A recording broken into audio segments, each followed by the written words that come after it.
Welcome back.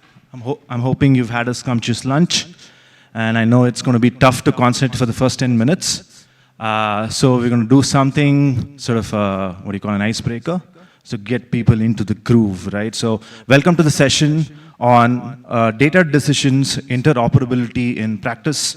We're looking at case studies from cities and startups. We're trying to look at like how we've used data to create mobility as service solutions to sort of make it easy for people to move from one part of the city to another, right?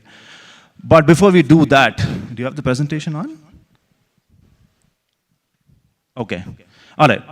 Who here likes action movies? Oh, that's a small contingent.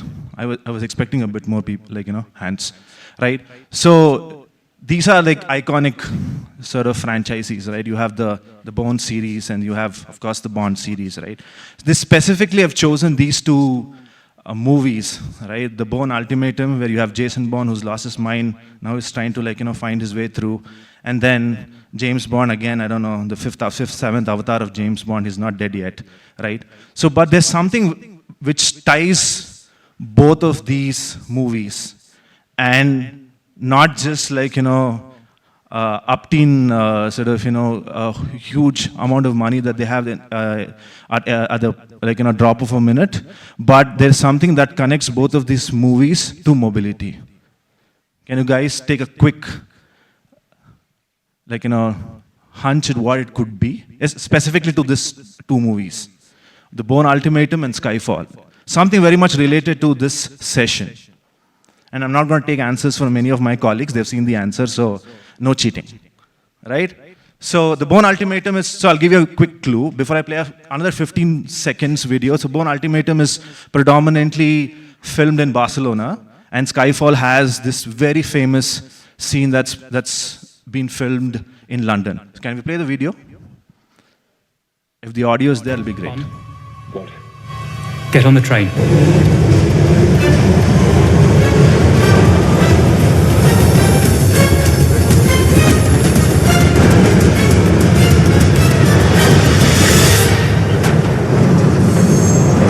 He's keen to get home. One is in Bangalore as well, right? Everyone's keen to get back home in Bangalore as well, and hopefully we're not jumping like this. But what connects Bourne Ultimatum and Skyfall? No one else? Okay, let's go to the next slide. So, both Jason Bourne and Bond have a secret weapon. It's not the CIA Black Fund or the 007 status. It's data, open data, right? Both of these movies were filmed actually using GTFS real time, right?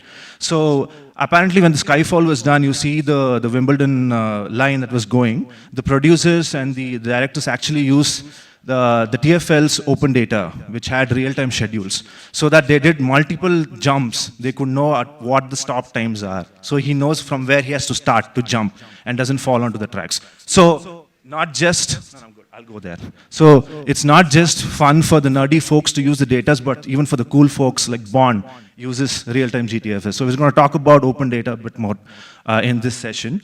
So coming to the Indian context of what data is, right? Moving away from the bonds and the bonds.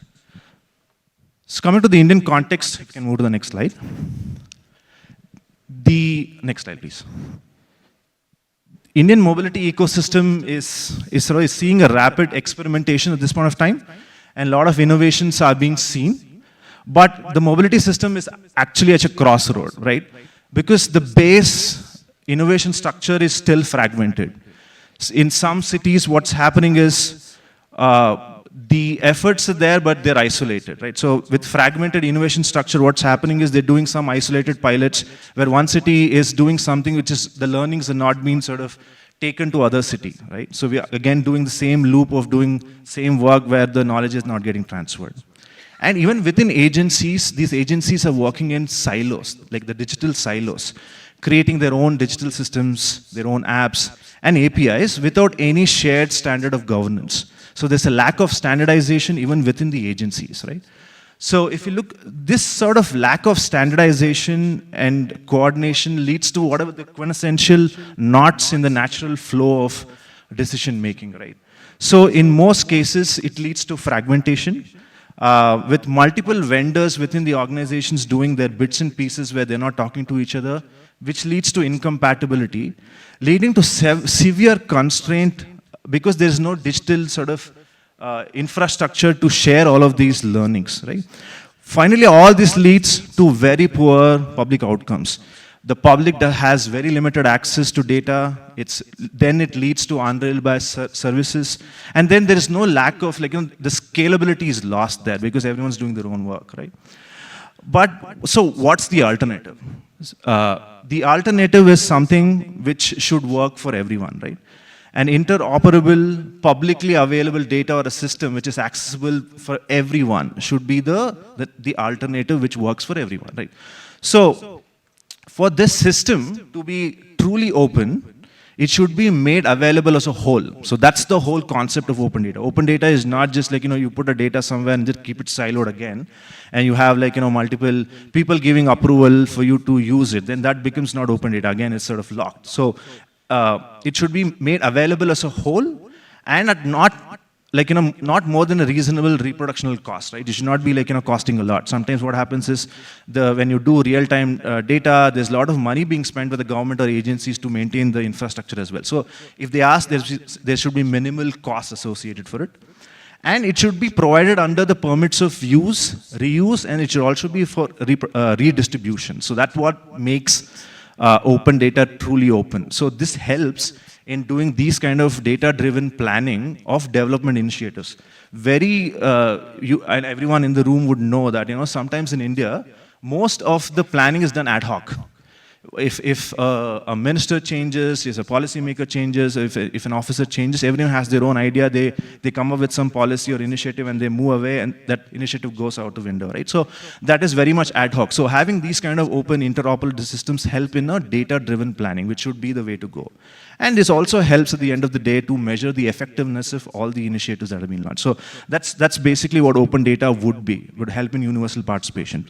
One of the approaches of open data that we are looking at, it's called the GTFS, right? It's called the General Transit Feed Specification, which is the global standard for transport data across the world. So right, like now in Washington, DC, where Jason Bourne is walking, he still has access to GTFS data, and Google and Apple Maps and Transit can use that data to create solutions.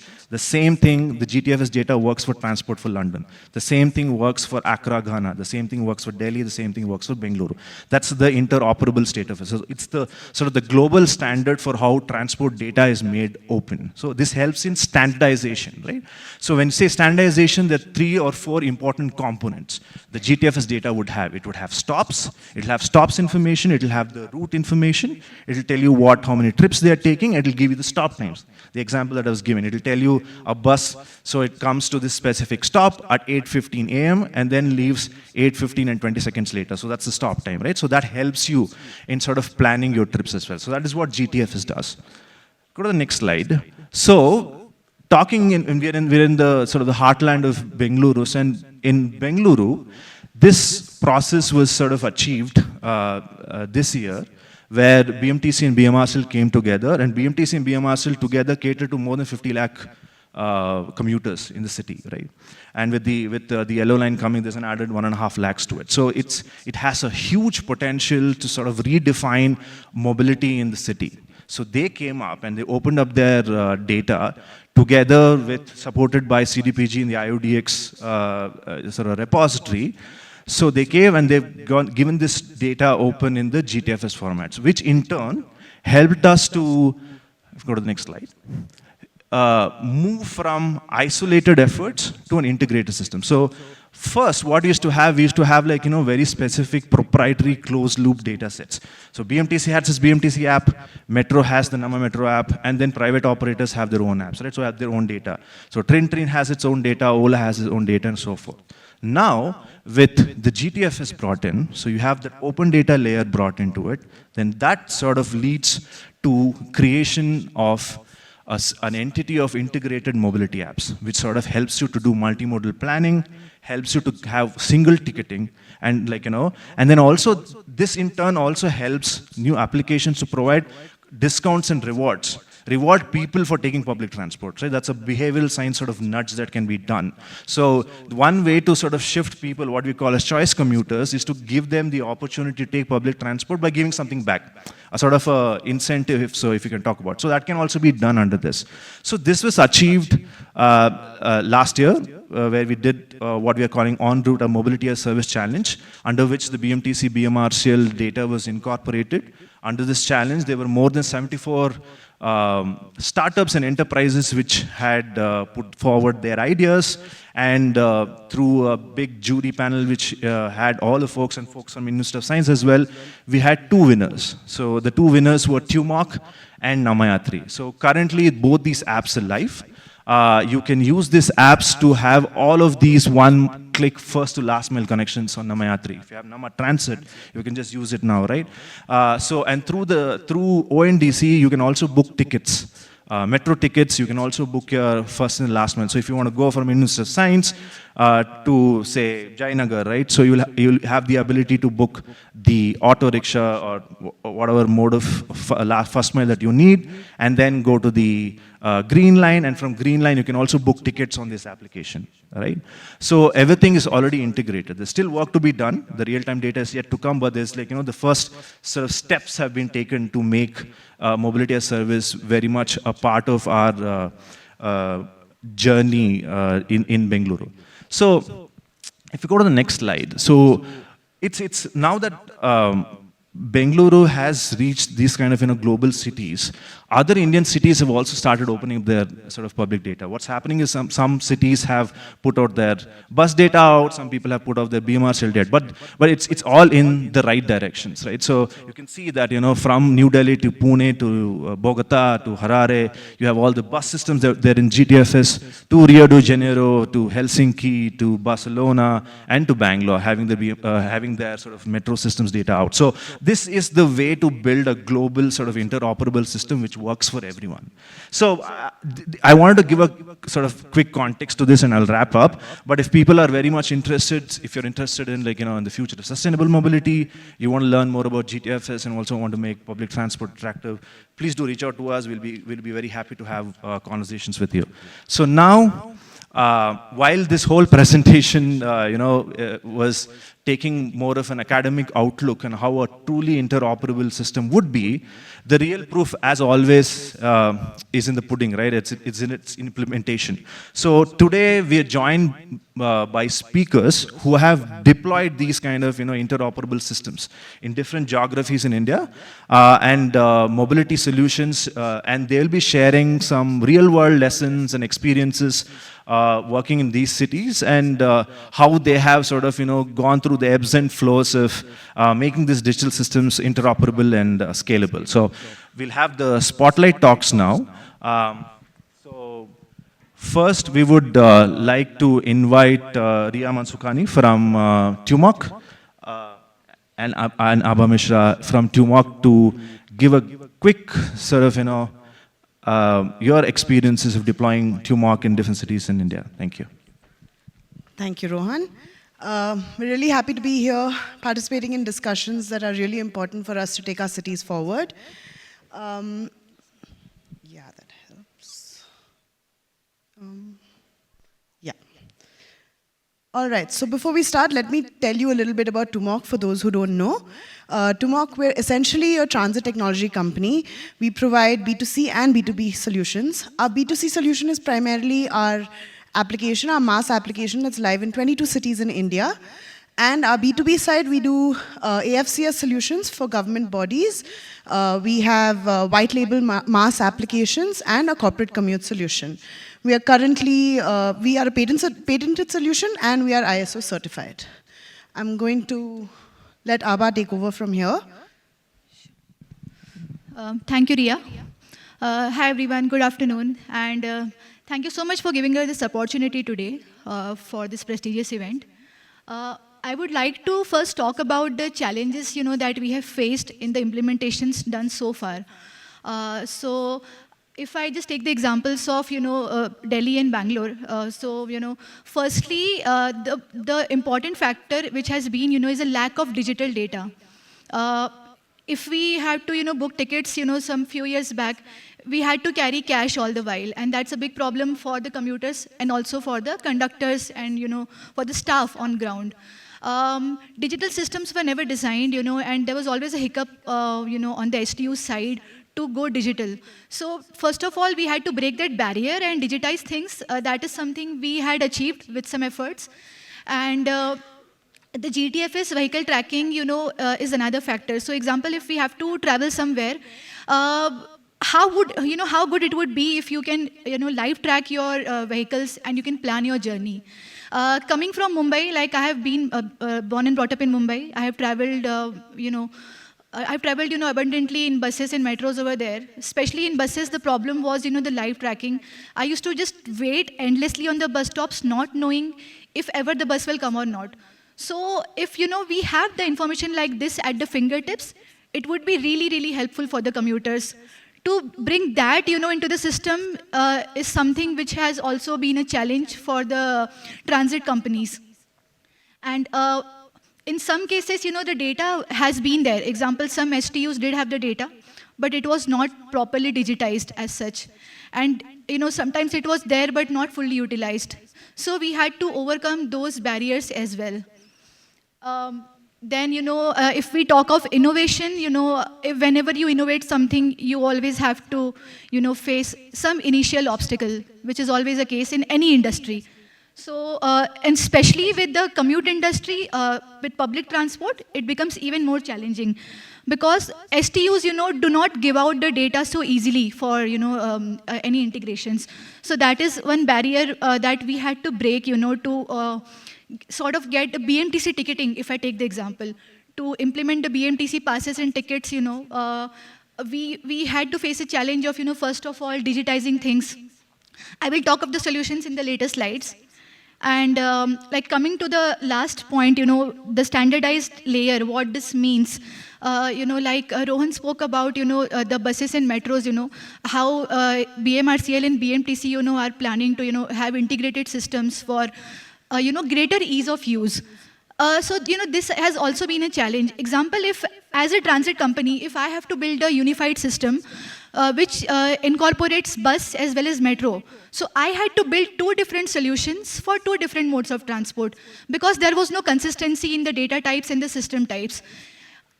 What we can do, if we can have a common system, then it becomes easy to scale and, we can have a truly plug-and-play system. This becomes easy to go live and easy to scale to different cities. Now, here we talk about, how Tummoc has solved the problems for the commuters on the ground. Before that, can we watch this video? It's just a short 1-minute video. If you can play it.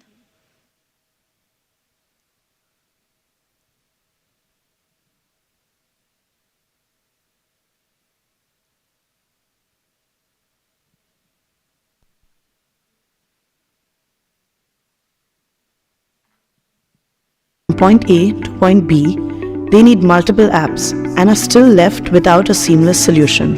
In fact, the problem doesn't end there. There are challenges at every stage of the commute. From a lack of digital options to the unavailability of accurate information, there is a need for a single solution.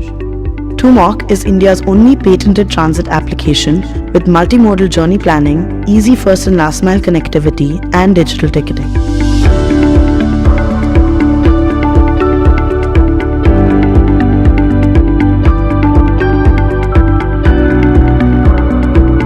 In India, gaps still exist when it comes to public transit data and infrastructure. Tummoc offers an end-to-end digital solution for both public and private transport agencies to assist them in digitizing data, ticketing, and more. Tummoc is the all-round mass solution for India.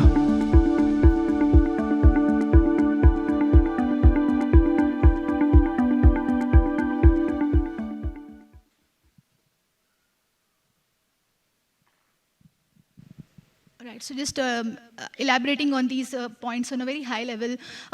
So first of all, we have a patented solution, which covers the key important aspects of commute, like the multimodal journey planning, then the all-in-one ticketing, as well as, the first and last mile connectivity.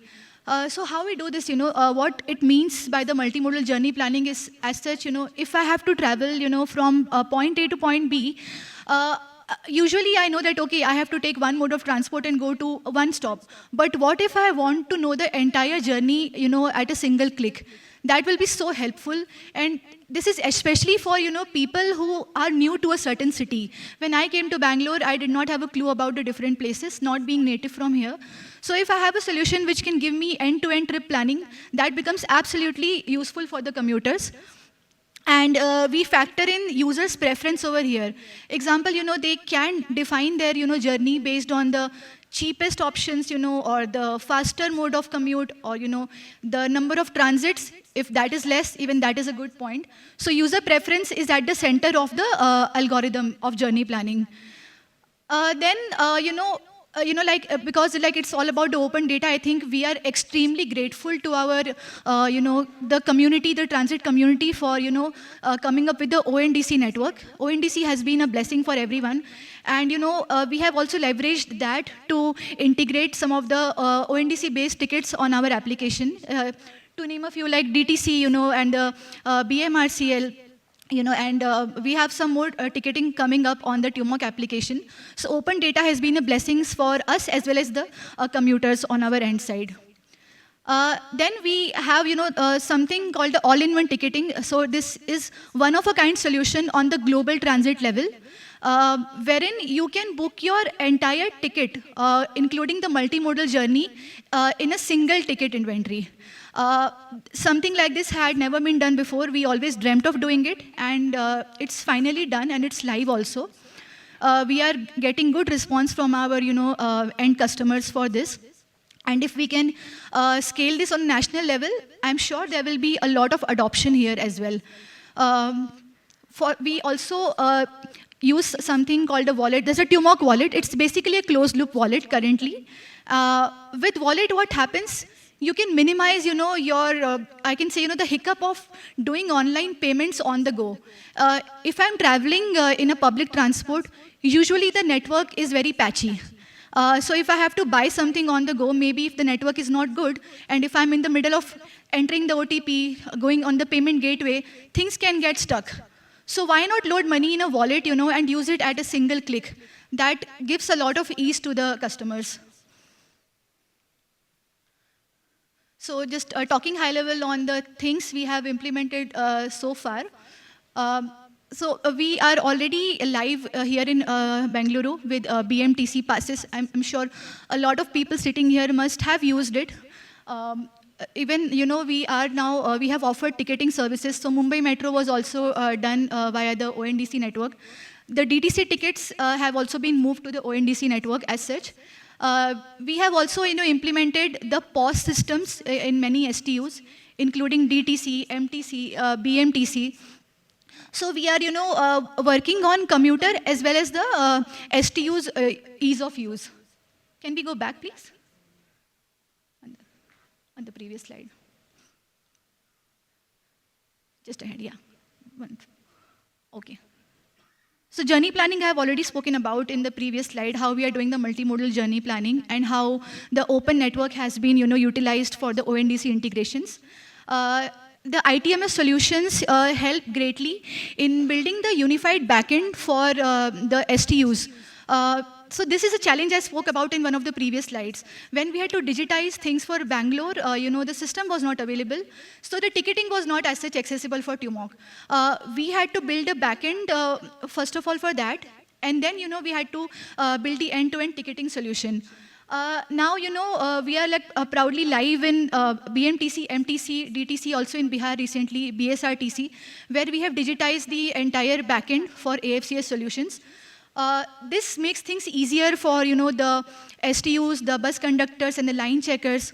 They can load their duty data. They can reconcile their, revenue. They can have a look at everything in a single dashboard. So no need to be very tech savvy. You can still handle things very easily. And this can help in scaling the systems on a national level also.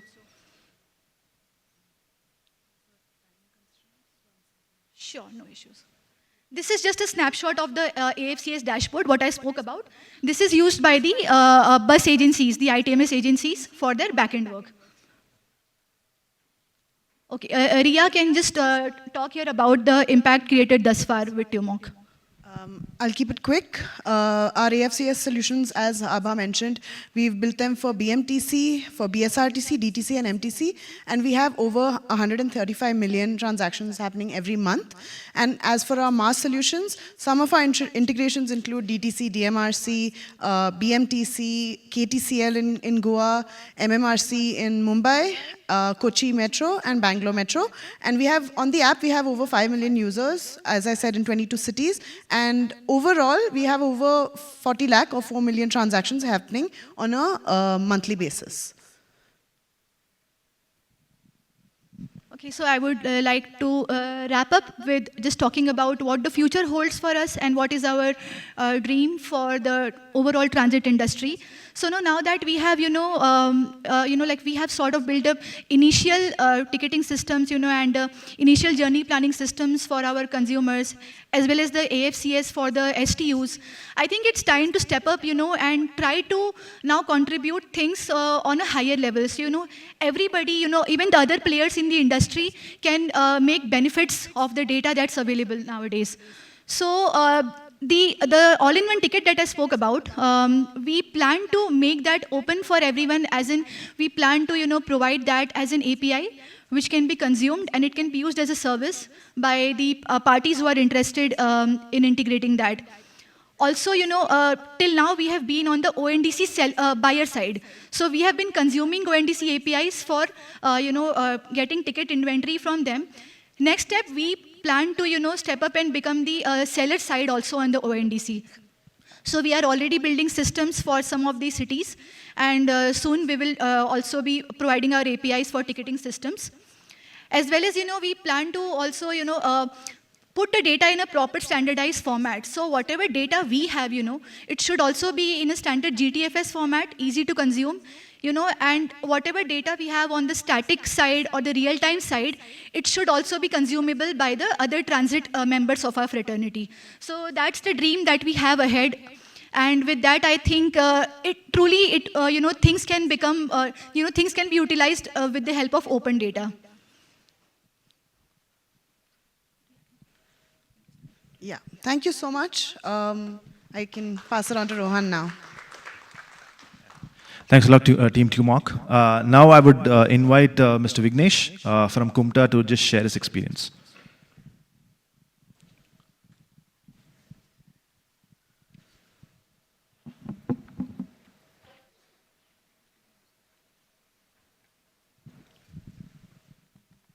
Hi, good evening, everyone. This is Vignesh from CUMTA. CUMTA is basically the Chennai Unified Metropolitan Transport Authority in Chennai. We are the nodal agency integrating multiple departments across road infrastructure, across public transport, national and also state government department. Next slide, please. Yeah, actually, it got officially established in 2010, but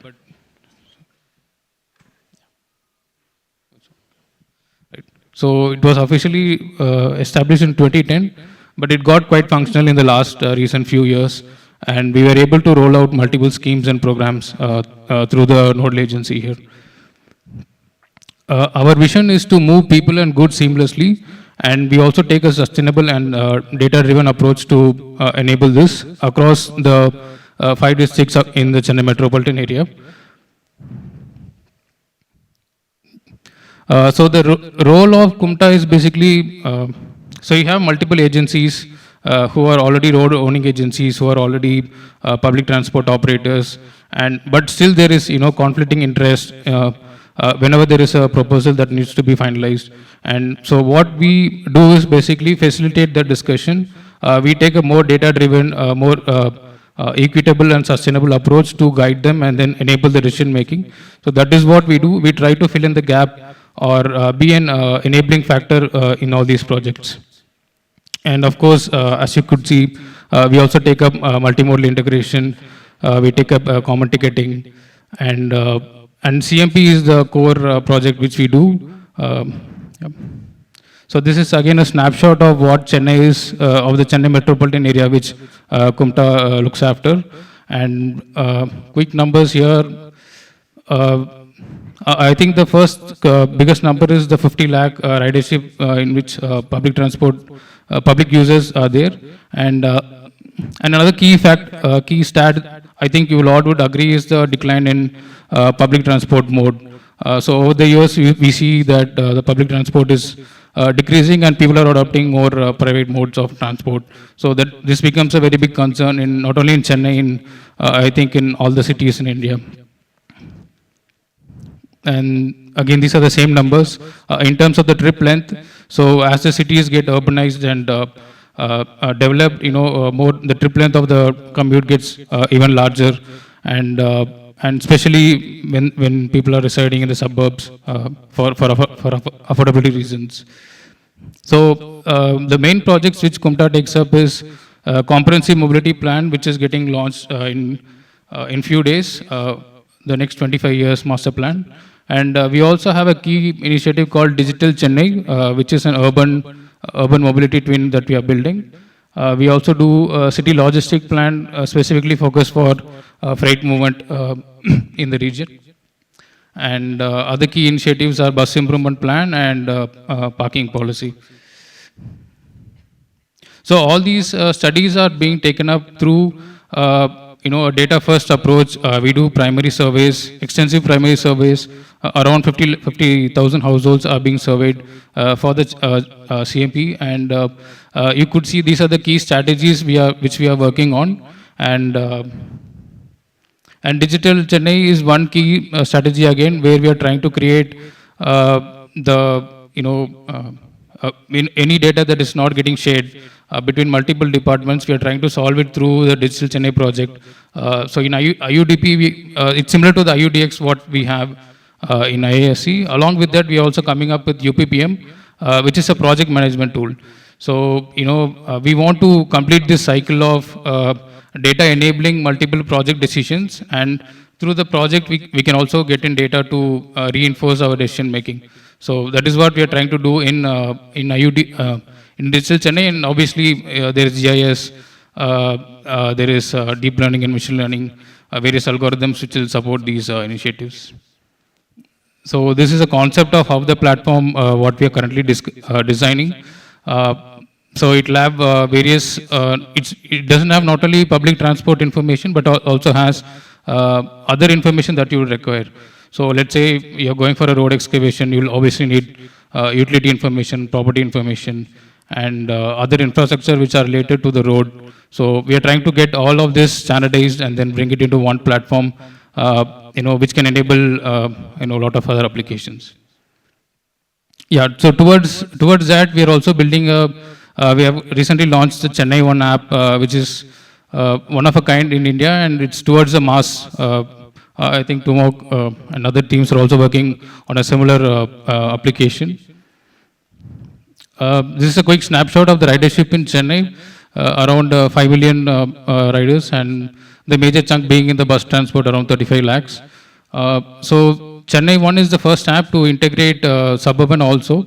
So we have suburban ticketing, we also have bus and metro, and so these are the other corresponding apps which each of the department have, and we have integrated them into one single application. So the key takeaway here is CUMTA being a government authority.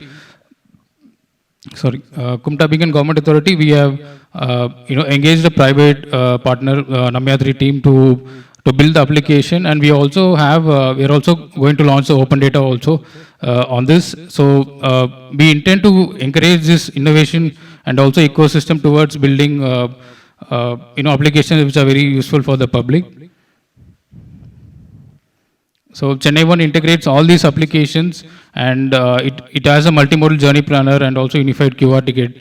And this QR ticket basically is valid in metros. It's valid in the public, in bus, and also in suburban. So it's one ticket which the commuters can take and travel. And these are again the project vision. It's to integrate, have cashless transit. Again, I think real time seamless multimodal, all of these is there. Can you play this video?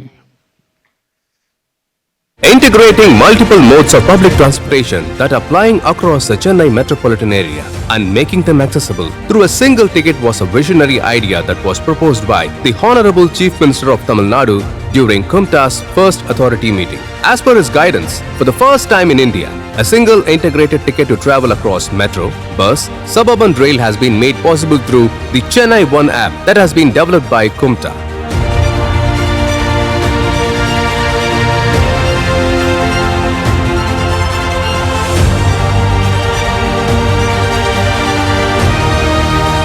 With Chennai One, anyone in the city can plan, make a single payment and get an integrated QR ticket for their commutes in their mobile phones. Not just that, one can also move to and from their nearest public transportation boarding and drop-off points by having the option to book auto and cabs through the same Chennai One app. This app will help people avoid long queues to get tickets, help reduce commute time, reduce traffic congestion and improve the quality of life of all who live in Chennai. The Chennai One app is available in Tamil, English and various other languages as well. It is time to move together with Chennai One. We thank the Honorable Chief Minister of Tamil Nadu for launching Chennai One app. Thank you. Integrating Thank you. So, just quick stats. This got launched in 22nd September. It's been 21 days. So, we have around today it crossed 4 lakhs just now, a few minutes back. 4 lakh downloads, around 2 lakh passengers have traveled through this application. And we have around 70% repeat users for this application. These are quick snapshots of the app. I insist, you all to try the application and give feedback to our team. So it's not only building applications, so we are more focused on how to use this data and then, understand patterns of public transport, how people travel, and then use it for better urban transport policy and also for infrastructure. And also in CMP, what we are trying to do is, though CMP sounds like a typical master plan, we are also working closely with Google and also Department of Telecommunication to get real-time transit information. I wouldn't say transit, but how people are moving in the city, and try to do simulation every 6 months, every 1 year to update the CMP. And I think this was also touched upon in previous presentations. So obviously you would need a open data policy. I think as a country we don't have an open mobility data policy yet, so that has to be launched. And being working with multiple STUs, what we feel is there is no proper incentivization for them to digitize their fleet operations and obviously using GTFS. That's not being done. I think it has to be incentivized and encouraged centrally. And I think there is I will also agree that there is a good competition between multiple players like Chalo, Tummoc, Namma, Yatri, and then other startups. I think the same kind of competitive nature should also spread to other cities, to improve the public transport. And obviously there is still a friction in the first and last mile aggregator integration. I think if more players are open to integrate with the government and other systems, I think it will be great. Yeah. So this is a QR for you to download Chennai One if you have not done it. Thank you. Thanks for it. Thanks a lot, Vignesh. Those numbers are staggering, really. 22 days and 4 lakh downloads. Great stuff.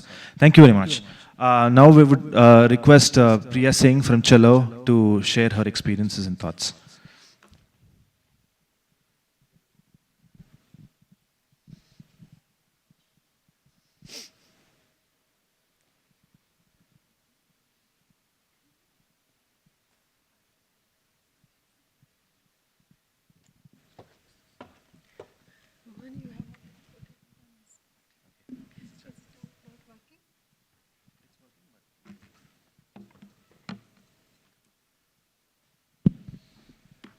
Hi everyone. Already sleepy? You guys ate or not? Then I'll decide what to speak, what not to speak. Yeah? 8? Not sleepy? Okay, I'll try to entertain you. Okay, I'm Priya. I'm co-founder for Chalo Mobility. I'm sure you don't know about Chalo because most of the people are not aware what Chalo does and who Chalo are and what we do. Every time when I meet people and I say we are building Chalo, they said, "Kya Chalo? Kya karte ho aap log? Chalo karke koi South Indian movie hai." So I understand, we will get there. But Rohan, thank you so much for your presentation. And couple of things I remember in 2023 November, I was speaking to Pawan on a phone call and I was telling him that this working in silos will not work for India. And me telling this from the stage, I understand that you will say, oh, aap kaise bol rahe ho? You guys are working on your own company. But this is so important to get together.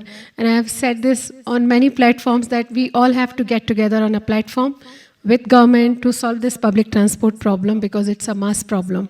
It's not individual problem. So this 3 companies, 4 government structures, even in government structures, when you see that there are Government of India, PM Bus Seva, then there's STUs, then there are like smart cities, and everybody is building their own tenders, everybody is building their own specifications, PQs, TQs, everybody is deciding as per their own understanding about public transport data, which is again alarming and concerning for all of us कि हम चलेंगे कैसे एक ही बस में. तो वो important है. मैं चलो के बारे में चूँकि चलो की तरफ से खड़ी हूँ तो मुझे बताना पड़ेगा कि हम करते क्या हैं. तो just will tell you. This is how the map looks like. We are in 100+ cities now and 3 global presence. We have around 30,000 buses on Chalo's platform, and we measure around 400 crore rides with around 3 crores downloads of Chalo app. We work very closely with government. We work with private operators also in India. There's another reason why I don't talk about the privatization and private function, because if you are working on public goods and if you have an intent to solve the problem, then you have to work really close with government so that you can solve the problem and you can collaborate with them and each other to make it work for people. Because this data is whatever we are working, whatever we are doing, whatever all of us are doing, maybe it's Tummoc or Namma Yatri or Chalo or any other company, we are doing for public. And when you go in mass product, then you have to closely work with authorities and people who build policies, people who build the tone of the nation, so that you can collaborate with them and make it work for all over India and beyond India. I was asked to present a case study, so I thought I'll just put Bombay's case. And the mail which I received, they specifically mentioned that Bombay's case. And I'm sorry, Riya, I forgot your name and you were talking about Bombay's journey. But if you are going there, you can download the app and you can live track your buses. We implemented in Bombay in 2021 December. We took entire Bombay live in 80 days, record 80 days. This was the ridership, and within 12 months, it has gone to 55% more. This is in records. This got the international award also for best. In Bombay, 41% people use Chalo app with 20 million digital rides. We sold around 10 lakh cards in Bombay, which is getting to 26 to 27% digital penetration. And one interesting thing is that Bombay mein itna, you understand Hindi, if I can use little bit. If anybody doesn't understand Hindi, just tell me. You don't understand. My dream language is Hindi. I am from Hindi state, so I use Hindi in between. But I'll try to stick to English. So there was a particular part of cash and coins which even GM used to take home as part of their salaries in Bombay. And after we implemented, we saved around 15 crores rupees of paper roll, because when you cut digital tickets, you save paper rolls. You don't have to cut paper tickets. And second saving was that the cash, part of the cash which was going in people's salary, including GM of Best, has stopped, which is what they liked. And the last point is very simple, that one person at a bus stop, if they don't know where exactly their bus is, where it is coming from and where it is going, which is like accuracy of live tracking. If it is not there, then average person spends 35 to 40 minutes at bus stop to figure out where exactly their bus is. And a country like India, where the per capita income is around $250, mobility becomes, or public transport becomes, one of the main social, economical and infrastructural problem. And we all know this, like most of us may be going out and we don't know, we have to figure out public transport and we have given up. Nobody talks about, so when election happens or something happens in India which is related to elected members, nobody talks about public transport as a problem, because we know that this we will not get. So this is what we have implemented. I'll speak about interoperability a little bit, what we are trying to do. We are not fully there. I'm not saying what Rohan was saying was correct. I'm not saying that I don't put Chalo's interest first. Yes, I put Chalo's interest first, because that's what I am building. And we built a company called carwale.com. While building Carwale, we realized that cars are not the answer. And we started thinking what is next. And we thought that, okay, now we have got money. We exited in 2017 and we started building real-time ETA to solve public transport as we used to live in Bombay.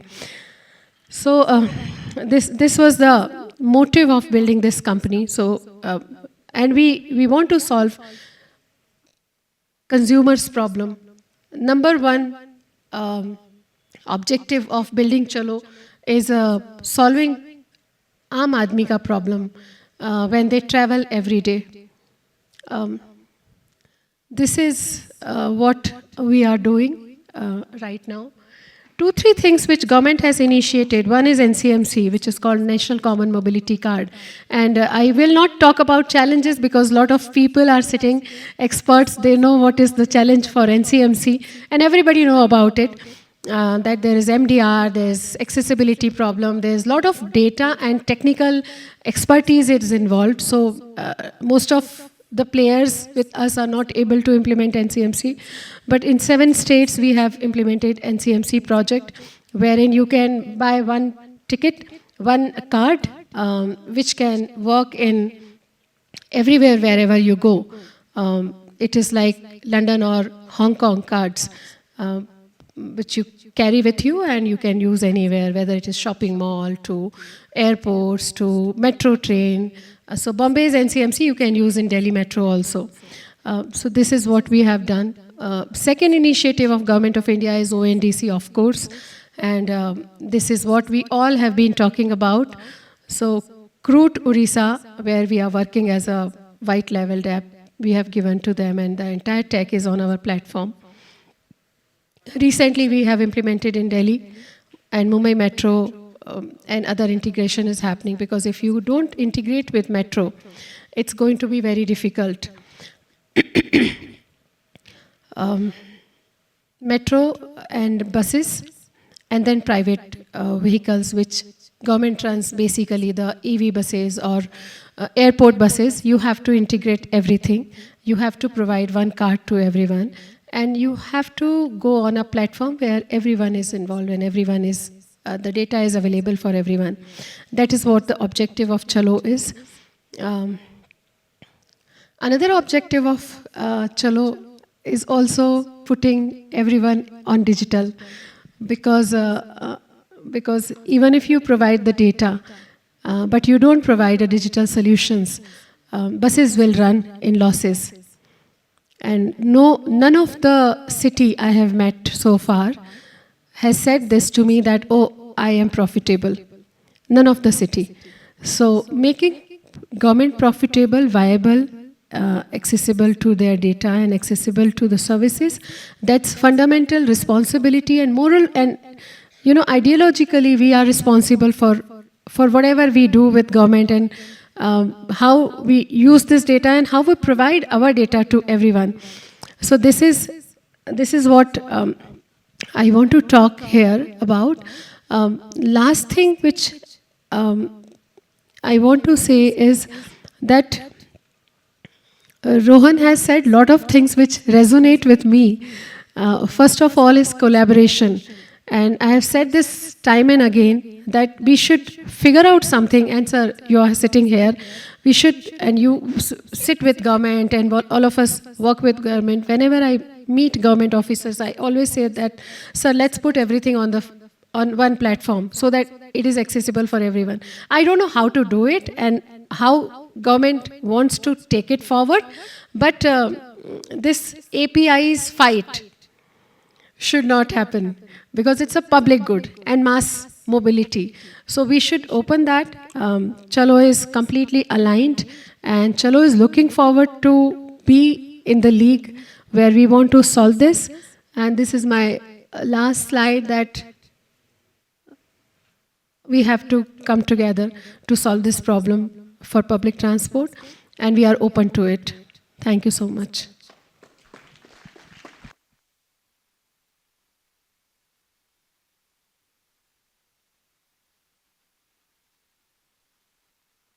Thank you very much, Priya. Thanks. Now we'll get Kranthi Tej from Namma Yatri, to share your experience and thoughts on building Namma Yatri.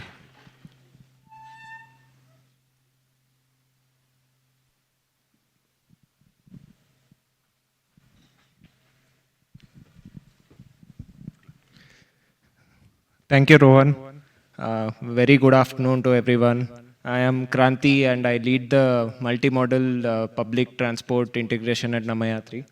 So I'm going to take you through how we are using open data and interoperability at Namma Yatri to build solutions for the public.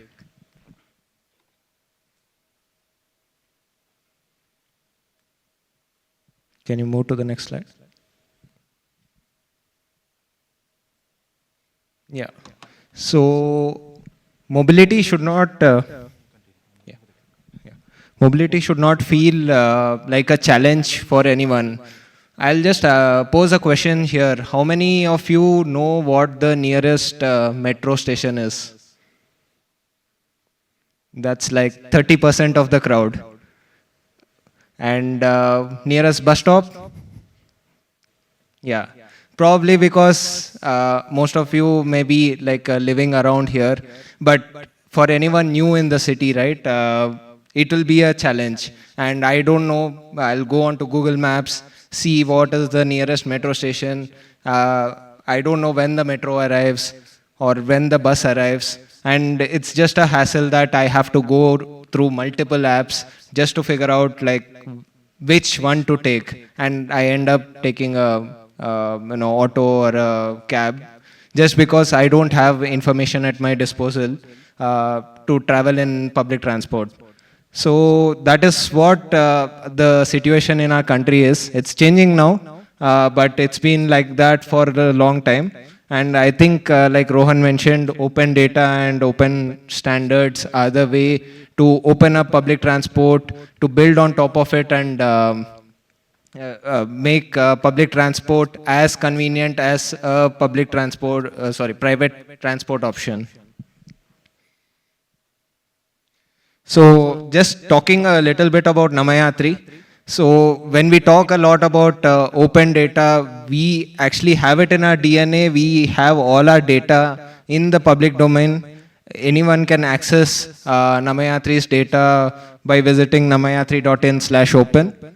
We put out how many trips have been completed across the country, what are the earnings that drivers have generated over the last 2.5 years, how many users are there, how many ongoing trips are there live. So we truly believe in open data, and we have opened all our data to the public. Our ethos are that we are built on open protocols, backend protocol and ONDC. We have been talking a lot about ONDC. So we are built on top of ONDC, and we are offering our services on ride hailing and public transport ticketing through ONDC. Our mission is to empower the local ecosystems, be it drivers, be it public transport operators. How can we bring in all these ecosystems together to give a unified transport to the public? And we believe in open data, and our entire code base is also open source, because we want people to build on top of whatever we have already built, and through that build trust and more, I would say, performance for the public transport systems. So briefly, how we use data at Namma Yatri. So we have different touch points to collect the data. One of the data points is that the mobile application itself that the customers and drivers are using through the Namma Yatri application. Apart from that, we also have the open data that is being provided by BMRCL in the form of GTFS that Rohan was talking about earlier.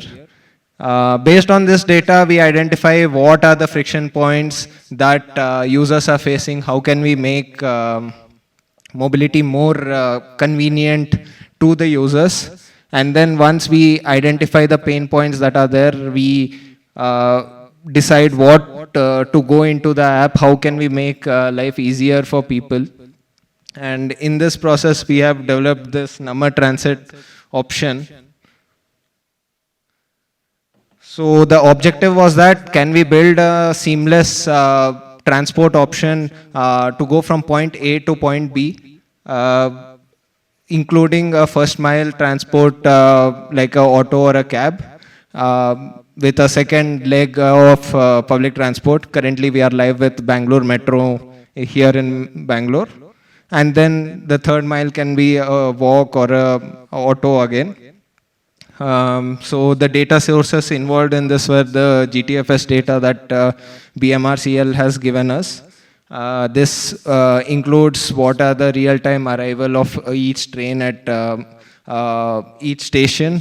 And with the help of WRI, we were able to get the station exit information and within the station navigation as well, so that when you get out of a metro, which exit to take, how to reach your destination faster, that information is also available. And using this data, you can see the screenshots on the right. This was a screenshot taken today in the morning. So I was just searching for from nearby ISKCON temple to our office, Namma Yatri in Koramangala. And you can see that the Namma Transit option shows up with the first walk leg, and then a metro leg, and then an auto leg. You can see that it costs lesser compared to a direct auto option, and it is faster. It takes 47 minutes versus a 1 hour trip directly by taking an auto. And on the extreme right, you can also see the real time countdown at when metro arrives at the metro station. And this is down to the seconds. Thanks to the open data that is available, you can actually catch a metro. If you have to rush, you can do that. And you know exactly when the metro is going to arrive. At the end of that countdown, the metro doors open in front of you. This is a small video that I just want to share based on whatever I've talked about. Probably a visual representation would be better. Oh, I'm late. I'll see you soon, okay? Sorry.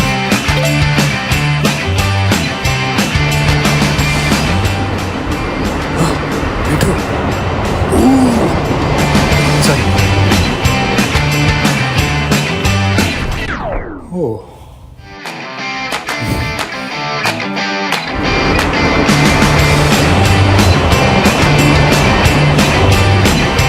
Excuse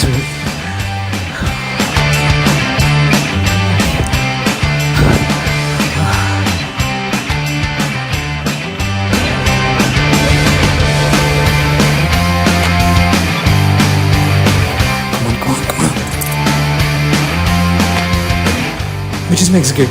This way? No, this way, yeah. Where's my auto man?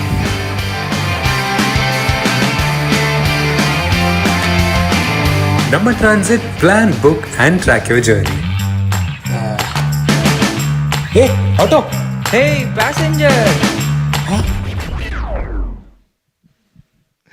That's literally the case every time I try to book a auto on the road.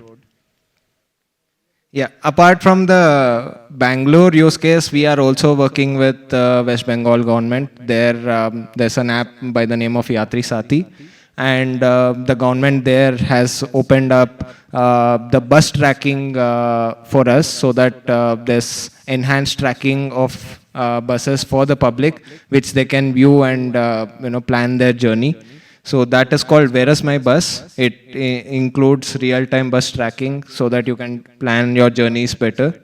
Again, the buses are equipped with GPS, and that data is being provided to us by the government. And the government has also opened up our ambulance fleet in Kolkata. Any one of you imagine you can book an ambulance through an app? But that is what West Bengal government is doing right now. You can book an ambulance on the Yatri Sati app. And again, thanks to the government for opening up that data for us and their fleet, so that people can actually book ambulance on the app. Another case study is that we are working with the Odisha government. There's an organization called CRUT. I think someone has mentioned earlier about CRUT. So we have incorporated bus ticketing there. So the bus ticketing application there is called AmaBus. Now AmaBus is part of Odisha Yatri. And again, this we have started with ticketing, but soon there will be live tracking so that people can book and plan their journey through the buses in Odisha. And while we were thinking mobility is all about roads and buses, rail, like metro rail, Odisha came up with this use case of boat ticketing as well. So in Odisha Yatri, you can also book boats for either tourism purposes and get from A to B through a waterway through the Odisha Yatri app. So again, this was made possible through the government entity opening up data to us and the ticketing, and we are able to move people. So this didn't just happen through us as Namma Yatri. There are various organizations involved in making this happen, and this collaboration is going across the ecosystem. There are players like WRI who is helping us with the data to get the GTFS data and use that data to show it to the public for better decision making. And then there's ONDC where a lot of ticketing is made possible across states, metro, buses, everything. ONDC has made it possible without us talking to each and every government PTO that is there. We are able to connect and go live with the ticketing in each state through ONDC. And of course, there are government agencies and startups that are helping us make this happen. So when I talk about interoperability, it's just not in technical terms. I think it's more of a mindset to make different systems talk to each other, be interoperable with each other, and that I'm happy that it is happening across the country now, but it has to happen at a higher scale for us to have a good mobility experience in both urban and rural parts of the country. One thing which stands out from Bangalore to West Bengal to Odisha is the open data. Everywhere open data is the thing that is beating a closed system. I think that Rohan has also mentioned quite sometimes. And I think based on this, we can truly build a mass system in India. I would like to end with this. Let's move on from traffic to trust, from chaos to connection. Let's make India a global model of responsible people-first mobility. Let's move forward sustainably, seamlessly, together. Thank you. Thanks, Kranthi. Great video. Loved it. Now I would like to invite Mr. Raghu Krishnapuram from CDPG to give his thoughts. Thank you, sir.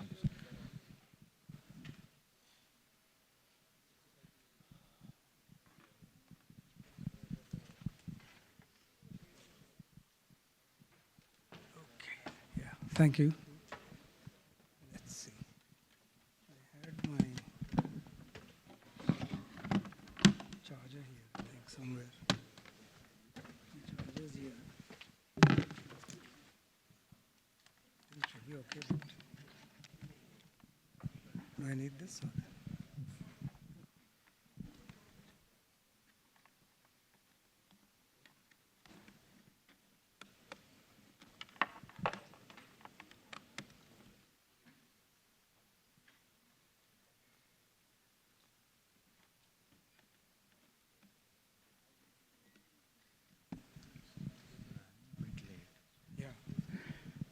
Okay, so I guess I'm the last one. That means I guess I get the least time, but that's okay because we're running late. So I just wanted to talk about some ongoing work, and I think you'll hear more about it maybe very soon. Maybe we're hoping in the next few weeks. So I'm going to be talking about the Bengaluru transport stack. This is just a sneak peek of what is going to come. We hope that it will be announced more formally, and there'll be a formal launch in the next few weeks.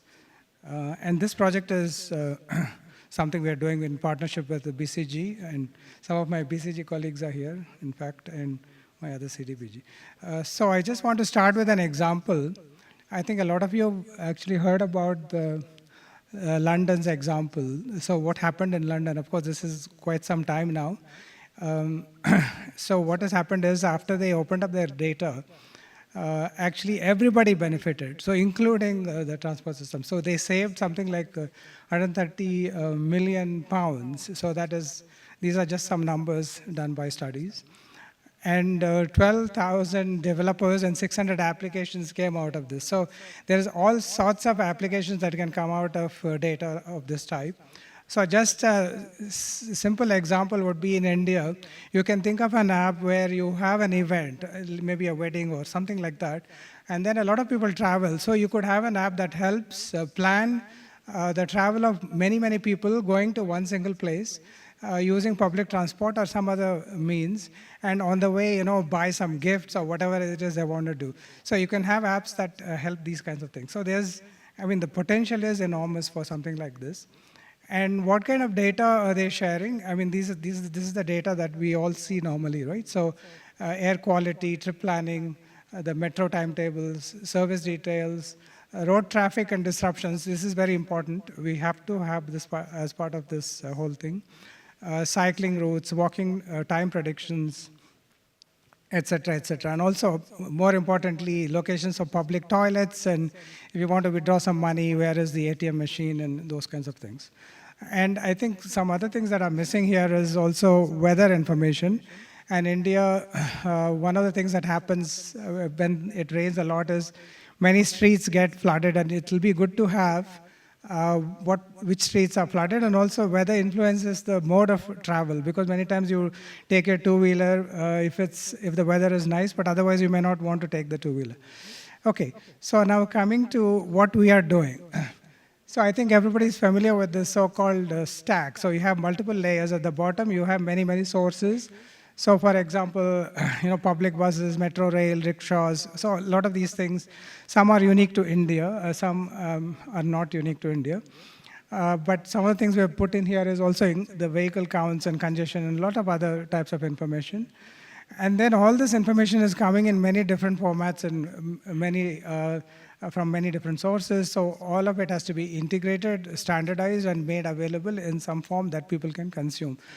And what you have is a catalog which can be used to discover what kind of information is available. First of all, you should be able to search for information. You should be able to get information on what is available. Second thing is something that's very important in India is that we need authorization. So the owner of the data or the provider of the data has to give you consent before you can use it. So this is something that, at least in India, a lot of people are worried about. So they want to be able to control who accesses the data and for what purpose.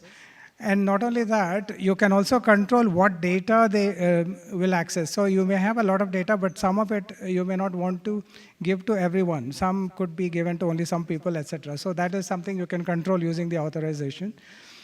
And then, of course, you have the resources, the data APIs, streaming, etc.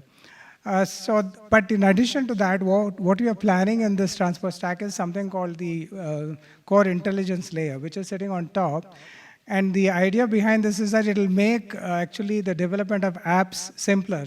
And some examples here that the intelligence layer will provide is ETA. So because every app would like to know, to put out information on when a bus is arriving, things like that. So if you can provide some baseline ETA already, they don't have to rework this whole thing again and again. So everybody has to repeat the same things. Or congestion information, or the other things that many people talked about earlier. One thing that was missing in them is they're only looking at the citizen side of things, but there's also another important side of this, which is the operational side. So what does it mean for the agency? How can they plan better? How can they rationalize their routes? So it is not enough to provide services to the citizens. You also have to provide these kinds of services, not only for the agency, but also for the government for future planning and things like that. So all of these elements have to come together, and all of them pretty much use the same data. Some of it is used for some purposes, others are not used for other types of purposes. So that's what's important here. Now, of course, all standardized data streams like GTFS, and we are integrating various things, including parking information, e-bike availability, congestion alerts, etc. So where the apps and other people who want to come in, they can differentiate themselves in this last box, because that is where the play is. They have different types of apps, different types of customization, different types of personalization, all these things, and they may have more sophisticated analytics, which will set them apart from other players. So that is where they have to play, and all these other things which are at the bottom that everybody needs, and there is really no differentiation there, and there is no sense in everybody replicating the same thing. So it doesn't make any sense for people to actually play here at the bottom layer or the middle layer or even the layer that is on the top left. So that's the big idea. Now, we have initially focused on BMTC data because that was actually the hardest, and it is, like as they say, take the bull by the horns, something like that, because it's a behemoth. As you know, it has like something like 60,000 trips a day and 7,000 buses, and it's just enormous. And so what we have done so far, just a quick summary. So the transport data exchange has been built, and we have actually onboarded BMTC data, actually some static data as well as some real-time data. Now we have also built other kinds of tools, which I'll talk about a little bit more, but not too much in detail because we don't have much time. But now we have. So the schedules currently that BMTC is using, it is actually just manually made because they don't know how much time a trip takes.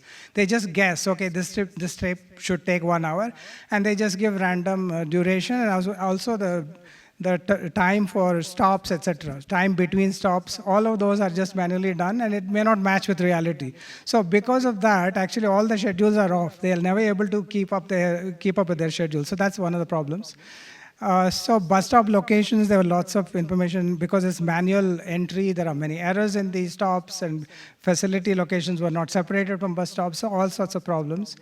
Route information and shapes, there were lots of errors in that. Stop times, as I said, they're not based on realistic travel times between stops, and What we have created is a citywide speed map which reflects reality. And of course, the speed depends on the time of day and things like that. And also expected time of arrival at different times of day for different routes between stops and things like this. But in the intelligence layer, what we have created is the integrated journey planner. I'll just show that in a minute. We also looked at optimizing the schedules for a single depot as well as for a particular route which may be serviced out of multiple depots. And we have a dashboard for schedule adherence and other operational metrics. Some ticket analytics have been done, and metro feeder dashboards have been done. So I'll just show you a couple of examples here. So one is this journey planner, as I said. So this journey planner, of course, is open source again. We're using some open source software to do that, and then with some modifications. It has many, many options. For example, you can choose the combination of the transit modes that you want to use in your journey. You can also say that the first mile, somebody will drop me off or I will walk. So you will have options for that also. Again, similarly, when you get off, you can either walk or use Yulu, or someone will pick you up. All these options are available. And then you have the waiting preference. How much time do you want to wait? Do you want to limit the number of transfers? Are you prioritizing time? Are you prioritizing cost? Which is more important to you, etc. So this is just an example of one of the trips that uses a metro and bus here. Okay, now I don't know what happened here. I think this is not connected. Okay, sorry. I have to... It's not showing up here. Hopefully it does.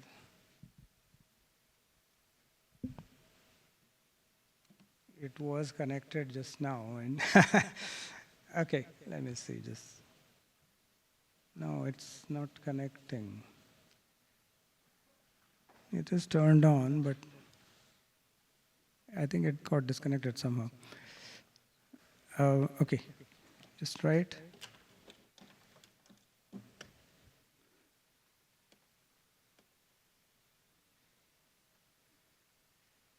Okay, anyway, I'll go ahead without the, something has come up here. Is it working now? I think it's, just connected. Okay. Yeah, sorry about that. I think there's some issue here. Okay, it got disconnected. This is one of the problems if you have the slides online, I guess. Okay, so this is just showing you, for example, if you look at a particular metro station, what is the, so the buses that are connecting to the metro stop, what is the gap between the supply and demand? So you can see that, the supply is somewhere there, but the demand is somewhere else. So there is always a gap at different times of the day. You can actually analyze this information because you have information on how many people are getting off from the metro and how many buses are servicing that particular stop. And so this will use, this information can be used to optimize your, for example, the feeder buses. So in this case, actually there is an oversupply because there are actually 26 buses per hour are arriving at this bus stop, but what is needed is only much less, right? So these are some of the things that you could do with this tool, just an example. And this is another example where you can look at the footfall, different metro stations, what is the footfall, the size of the circle tells you what is the footfall, etc. And it'll tell you whether the gap is huge. If the gap is huge, then it's a big red circle. If the gap is less, then it's smaller, and then it's a green or blue. So that tells you what is the gap between what is needed and what is actually available. Okay, so that's one. Let's go to,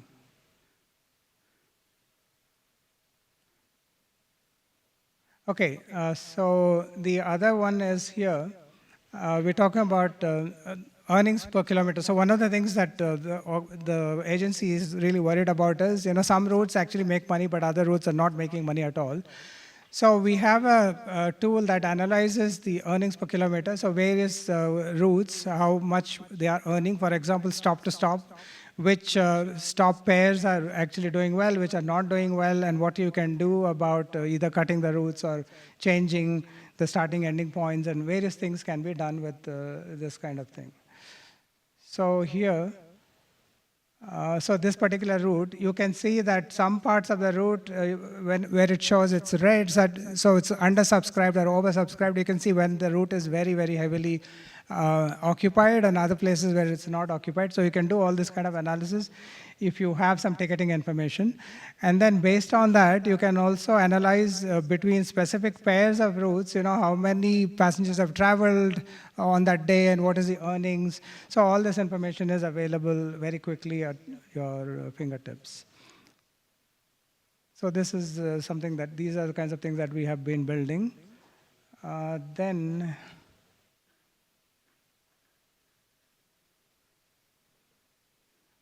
So there's other things here, which is the schedule creation tool. So here what we can do is, you can look at the actual travel time. So for example, if you look at this famous route, which is the 500D, right? You can see this is what everybody complains about, the ORR in Bangalore, right? So, but the bus schedules are completely off. So what they have said, how much time it takes to travel and what actually does is very, very different. And you can easily analyze that if you actually look at the travel times, you track them in real time. And you can see that, so here, for example, the red line is what the schedule is saying, but the blue line is what it actually is. So sometimes it's overestimated. Actually, the time given for the bus is more than what is needed. In other places, it is grossly underestimated. Actually, the bus will never travel within that time because of traffic and other things. So anyway, these are some of the things. So one other thing I want to mention, the last slide, is schedule optimization. So actually, as I said, you have to also look at the agency side. It's not enough to look at the commuter side. So one of the things that we built is how to optimize the schedules. In other words, the assignment of schedules to buses. So if you take a particular depot, let's say there are 100 schedules or something that they're operating, and they have allocated 5 buses. Now, maybe the same thing could be done with just 4 buses, or it could maybe, if they do something else or move some of these schedules, change the schedules in some particular way, then maybe it could be done with a much lesser number of buses. So this is what we're looking at. So here is an example where you can see initially, this is unoptimized, which is what is on the left. So each horizontal line represents a particular schedule. So you can see those boxes, small boxes, each one is a trip. So the first trip, the second trip, etc. So each row represents a bus, and the bus is doing all these trips, right? So the top is doing all the orange trips, the next one is doing the purple trips, etc. But you can see that there are a lot of gaps in between. So that means the bus is idle in all those places where these are gaps. So when you optimize this, you can get a much better schedule on the right. And sometimes actually you can do this with less number of buses. So what we found, this is just a rough calculation. So if you look at 31 depots, and we found that we can reduce the number of buses by 13 and still be able to run all the trips that they are running. Of course, this is just keeping the same starting times for the buses, but there's a lot you can do if you do other things. So for example, one of the hard problems is what is called route rationalization, which actually involves redesigning all the routes so that the routes that are not doing well actually can be removed, and you can completely change the stops and the shape of the route so that it services people that need the bus services and doesn't go to places where nobody is using it. So that is a much harder problem that requires much more expertise on how and information on how people travel across the city, etc. And it's not something that we can attempt in 1 or 2 months. Okay, so anyway, that's just a quick summary of what we have been doing. So as I said, hopefully we will have a more concrete announcement about this in the near future. Yeah, thank you.